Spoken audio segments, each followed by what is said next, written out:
Serious, people who have killed another person, accidentally or on purpose, what happened? I'll preface this by saying it was an accident. I was 11 years old and had gotten into that tinkering phase kids go through, and I was fiddling with my brakes, gears, etc. I went on a ride to a super steep hill that was really popular to test my creation.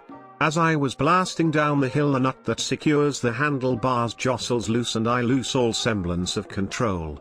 I can remember the car coming towards me from the opposite direction, but after that I hit the ground. The car swerved to miss me and went straight into a tree, killing the whole family, mom, dad and 2 sons. I lived in an extremely small town and the aftermath was horrible. Long after the candlelight vigils, that I still see in my nightmares, and memorials ended, I and my family were bullied, harassed and generally shunned. Kids can be horrible, but as a child I understood that. But the adults of the town, they were cruel. They called me MK, Murder Kid. By age 13 I attempted suicide. After a lengthy hospital stay, my family had to move to across the state out of the town we went generations back in. I'm all grown now and only recently felt safe going back there and to the hill that changed everything, part of my continuing therapy. The worst part about it is at the spot where they died there is a perfectly maintained cross and flowers bearing their names. Someone still mourns them, brings flour and clears the weeds away. I was not prepared for that. It ripped open any feelings of closure I had. In my head, it was over for everyone but me. It wasn't. So how do I live now? One day at a time. There are good ones and bad ones, but not a day goes by that I don't think about it. It is like living with a disfigurement, perhaps that biblical mark of Cain. I feel others can see it in my eyes the same way I can. I was 13 years old living in Norway. Growing up I loved climbing trees, so me and my friends would climb the tallest ones we could find. Our town in Norway was quite small and quite high in elevation, so the best trees were down towards the river. We decided to get together one Friday and head down to the river to do some climbing. We always took a backpack with lunch and snacks and water with us so we could hang out in our tree until dark. It was my friend's younger brother, 11, who was carrying the backpack full of snacks, and I was carrying the backpack full of drinks. My friend's younger brother was not as used to climbing trees as we were, but like any little brother he wasn't about to let that stand in his way and prevent him from hanging out with his big brother and his best friend. As it was a rare occurrence, we'd let him hang out with us.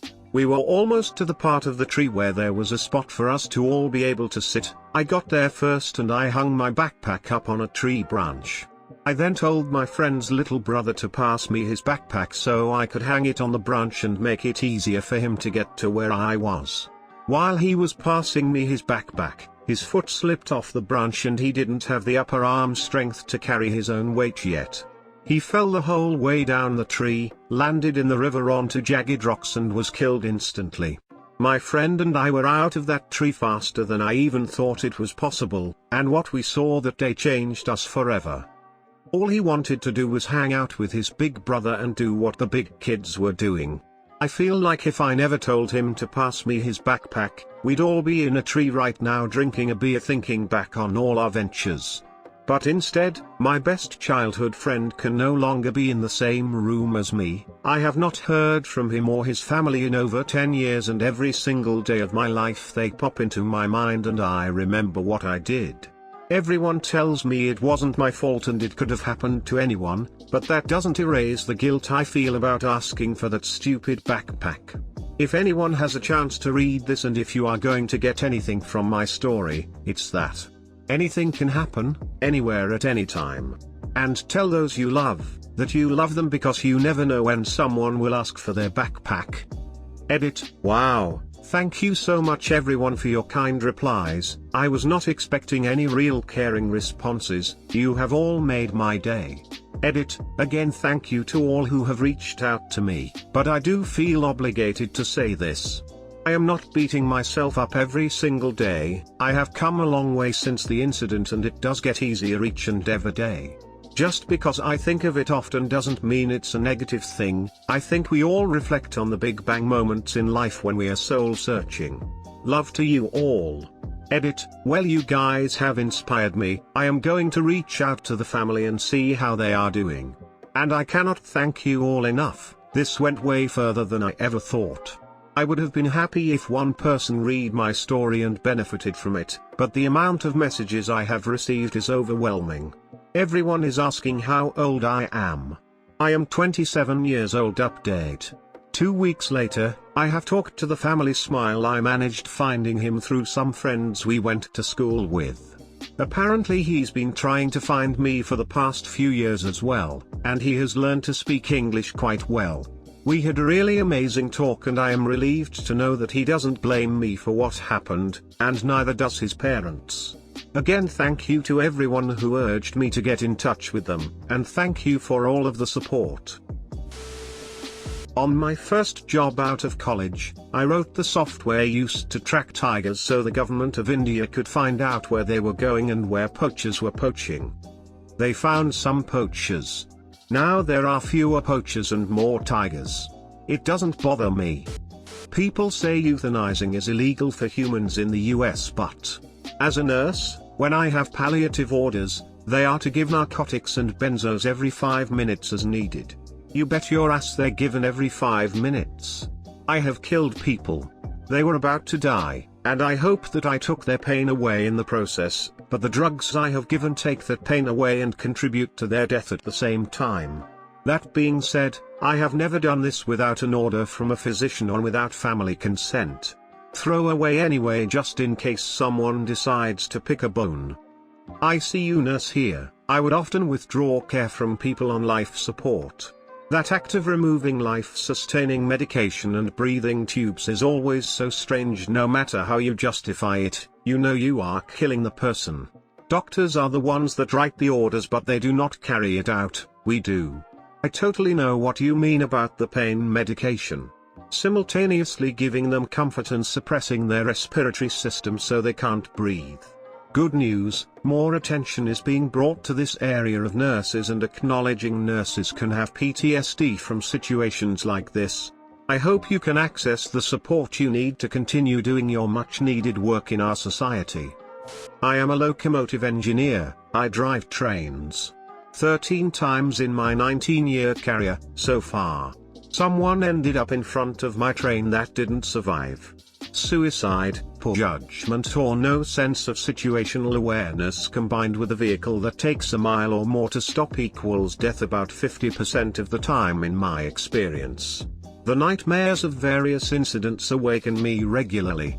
Pretty sure that I suffer PTSD, but if I do something about it, I will lose my job, medically disqualified.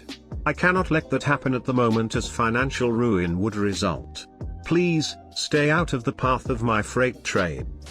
I was the driver in a car accident with my 3 best friends. The 3 of them died. I survived, somehow. Just writing that makes me nauseous today. And I say today because every day is different. Some days I can talk about it or write about it and I'm okay, and some days I just want to go back in bed and cry and scream. And today apparently is one of those days.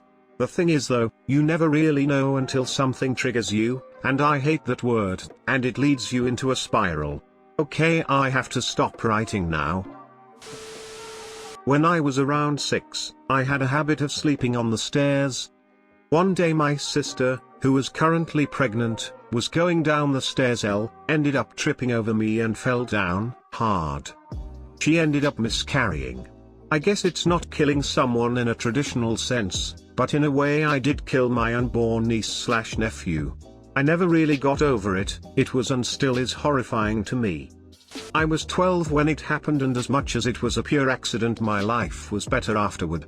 My mum and I were living with her boyfriend at the time. This man was a drunk and an abuser. I came home one day from school to find him beating my mum down in the kitchen. I had never even thought about standing up to this guy. He was above 6 feet 3 inches and very broad, but that day I came home from school made me summon all the courage I had to save my mum. As I ran over to them, I grabbed a fork off the table and stabbed him just below his shoulder on the back. It scared him so much that he had a heart attack and died on the floor. I was supposed to get up and check on my mum. She'd been fighting cancer for 4 years and it had been the majority of my mid-20s, spent my time on her, left college act. She was planning on getting up and driving herself to her dress that day, but I usually check on her because she can have bad days. I overslept. It was nearly 11 AM and I woke to a phone call from my dad, saying the dress hadn't seen her. I checked upstairs in her room, the kitchen, nothing. Then I saw the bathroom door open a crack. What was in there was basically half a mummy on the floor and feces everywhere mixed with vomit. I don't know what happened, but I called 911 without stepping foot in the bathroom. Hello, 911?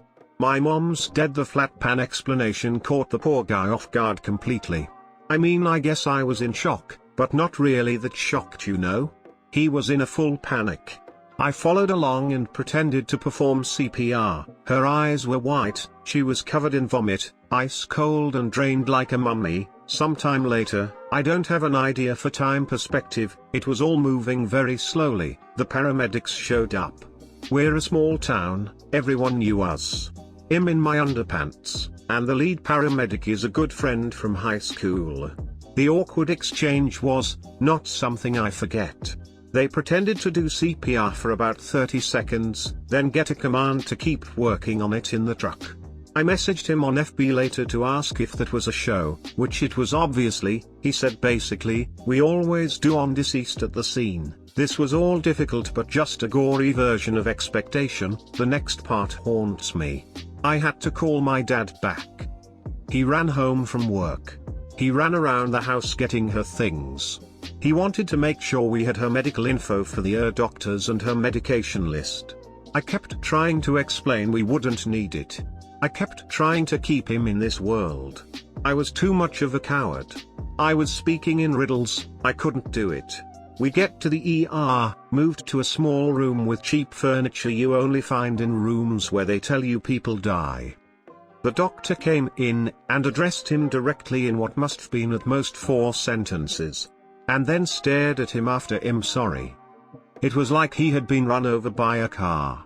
He just sobbed into his hands for what felt like hours. He got up without a word and left the room. I found him nearly half an hour later pacing in the parking lot. We decided to get shit-faced. My fiancée, now wife, found us somehow 2 hours later 2 blocks away at a bar. To this day I don't know how. She must have checked every bar in town. A total mess. She sat with us for hours. My dad now has a girlfriend. He thinks I hate him for that, but I don't. He's earned whatever happiness he can find. He pushed through the hardest 4 years of their lives and tried to single-handedly beat cancer with no medical knowledge and no resources. He can be called a lot of shitty things in his life, but for 4 years he showed me what character is. I just wish I could have been more courageous. It was my place to tell him, not that doctor. When I was young I used to get bullied a lot. I was in the 9th grade and I had this one person, a senior, that would harass me, and sometimes hit me, constantly.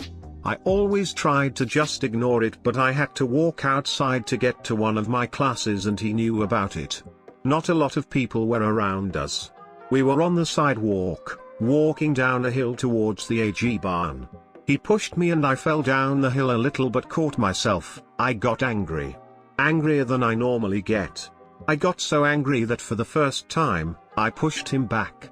Instead of falling to the side, or not falling at all, like I thought he would, he fell right off the sidewalk, onto the road, for student parking and buses, and fell in front of a bus. There was a few people watching and I called the police afterwards.